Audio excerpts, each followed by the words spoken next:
So tomorrow, Assassin's Creed Mirage is getting a big ol' update for its 2-year anniversary. This update is including a new region, free DLC, harder difficulties, mission replays, explosive throwing knives, and a lot more. So in this video, I'm going to be going over everything that is coming to the update in a somewhat chill manner with some gameplay going on in the background. So without further ado, let's jump straight into the video. As mentioned in the beginning of the video, Ubisoft is dropping title update 1.1.0 for Assassin's Creed Mirage. It's a free update, and of course the big headline is the new story expansion Valley of Memory. They're claiming over 6 hours of extra content, plus a bunch of gameplay changes, bug fixes, and some stuff that honestly should have been there at launch. And yes, the update is going to be a chunky one. We're talking around 22 to 32 gigabytes on current gen consoles and about 28 gigabytes on PC depending on the platform, i.e. Ubisoft, Steam, or Epic Games. So if your SSD card is already hanging on by a thread, just maybe clear some space. But let's start with the main dish of this update, and that is the Valley of Memory DLC. The story is set before the finale of Mirage's campaign. Basim hears rumors that his long-lost dad might actually still be alive, because apparently in Assassin's Creed, no one ever truly just stays dead. To start the new DLC, you either have to have completed the main game or started the mission Head of the Snake. Once you've done that, you can go visit Darvis, and you will then head to the new region and start the DLC. Or if you want to start a completely new save, or if you haven't even played Mirage, you can skip ahead from the main menu while starting fresh. It will give you the proper upgrades, gear, and everything else you need to start the DLC. Ubisoft does say it offers over 6 hours of content,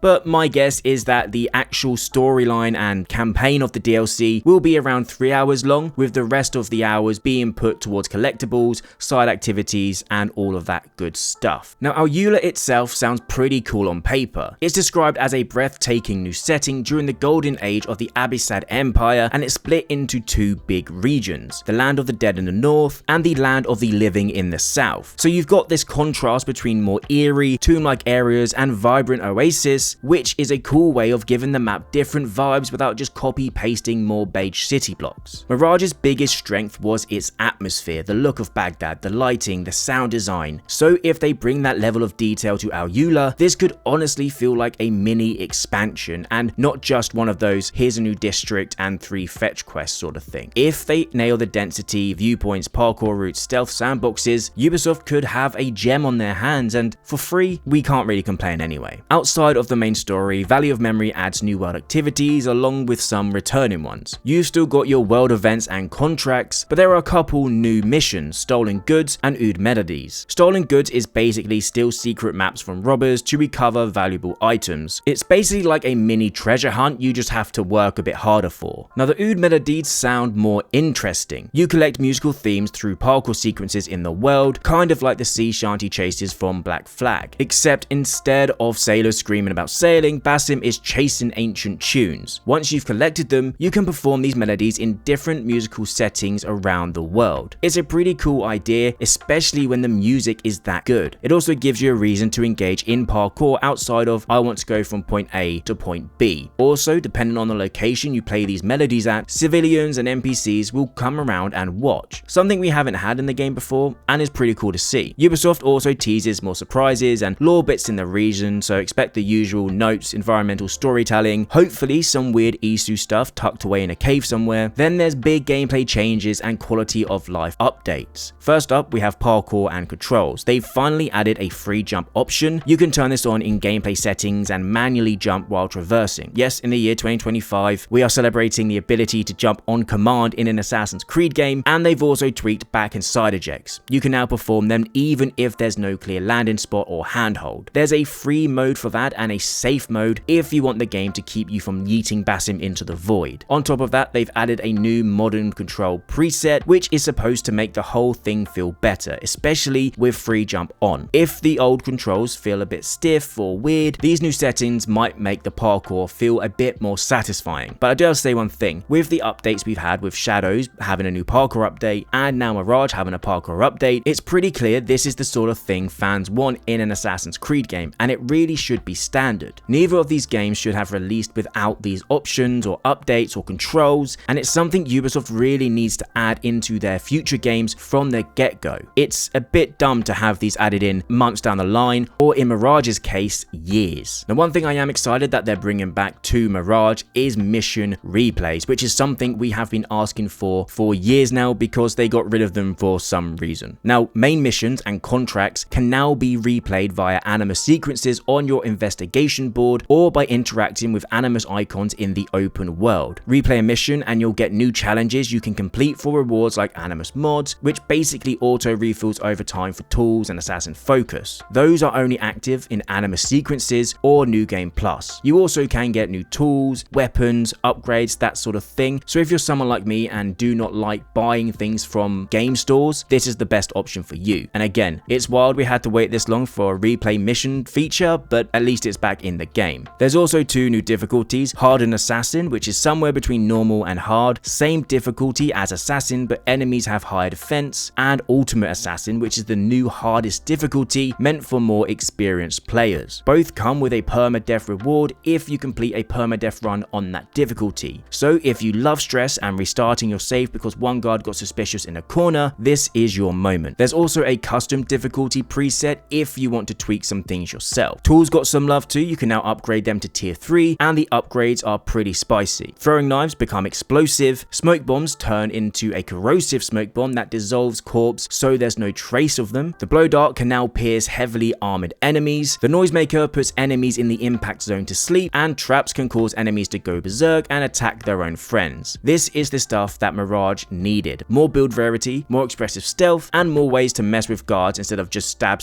run away. There's also a laundry list of tweaks and fixes, but here's some of the interesting stuff. The new skill Engineer 2, so you can equip all tool level 1 upgrades. You can cancel chain kills once you start them. Notoriety has been rebalanced to fit with new difficulties. Tool aim assist now correctly snaps to weak points even when you're behind enemies. Combat has been made to feel better with improved flinch animations, bigger parry VFX, more responsive parry animations, and better dodge windows on certain enemies. Parkour ejects are now more reliable, and they've added a camera VFX tweak so sprinting feels faster. There's a couple UI tweaks as well, with fast travel between Baghdad and Al-Ula from the world map once the new quest line starts, new objective icons, upgrade icons for tools, smaller Ubisoft Connect pop-ups, thank God for that. There's also visual fixes like HDR brightness issues and broken desync screen visuals, plus costume cloth physics that are fixed on that golden Dahabi outfit. And of course, stability and crash fixes, because it wouldn't be a patch without that line at the end. None of this is super flashy, but together it would make Mirage feel a lot more polished. So the big question is this enough to make you reinstall Mirage and play through the game again? So the reasons why to come back would be the free DLC with a full new region and a story hook tied to Basim's past and his dad, 6+ hours of content if you do the side stuff, which is pretty good for a free update. There's a couple meaningful gameplay changes with free jump, better ejects, mission replays, harder difficulties, new tool upgrades, and it's a good excuse to replay missions with challenges and different Animus mods if you enjoy optimizing your stealth runs. Personally, this feels like the definitive version of Mirage, the one that it probably should have been in the first place. If you like the game but dropped it after finishing the main story, this update is a perfect reason to come back for a weekend and clean up some guards with explosive throwing knives. So in the comment section down below, let me know if you're jumping back into Mirage for the DLC and what you think about the update. If you enjoyed the video, like would be greatly appreciated. Subscribe for more Assassin's Creed content, and hope you all have an amazing day, and I'll see you in the next video.